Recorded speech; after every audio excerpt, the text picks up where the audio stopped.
So Venezuela is winning. Let me explain. So what do I mean by winning? Well, the goal of the United States is to topple Venezuela's anti-imperialist government. We know that. And of course, the goal of Venezuela is the opposite, for this anti-imperialist government to remain, to persevere, and maintain control of the country. And by any metric, it might seem like Venezuela is losing, that my statement is completely ridiculous. Because of course, we know that the United States went in with its superior military.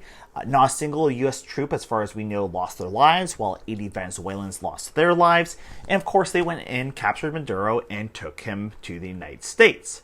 But the first thing I want to emphasize is don't get too hung up on this initial invasion and capture by the United States, because it's important to note that with the United States as the most powerful military in the world, it's actually virtually impossible for any country to stop an initial attack from the Americans. In Vietnam, Afghanistan, Iraq, the Americans were able to initially go in, actually.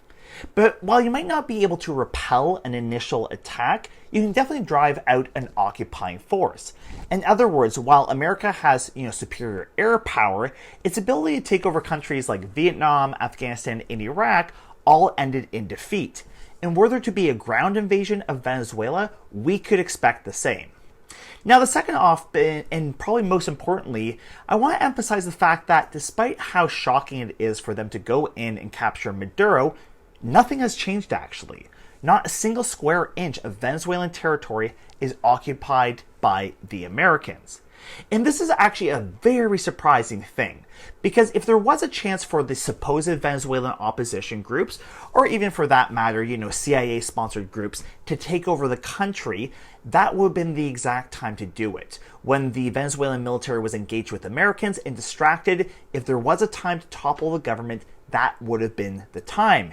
And yet, that's not what happened. There was no mutiny, there was no chaos as far as we can tell, and so this actually shows how strong the Venezuelan government is. And finally, we need to understand the power of psychological warfare. The goal of the Americans in capturing Maduro was partly to humiliate and embarrass and intimidate the Venezuelans.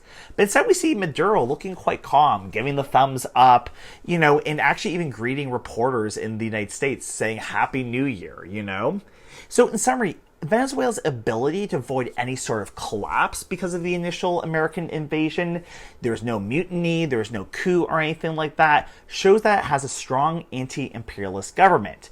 And this strength will continue no matter what comes next.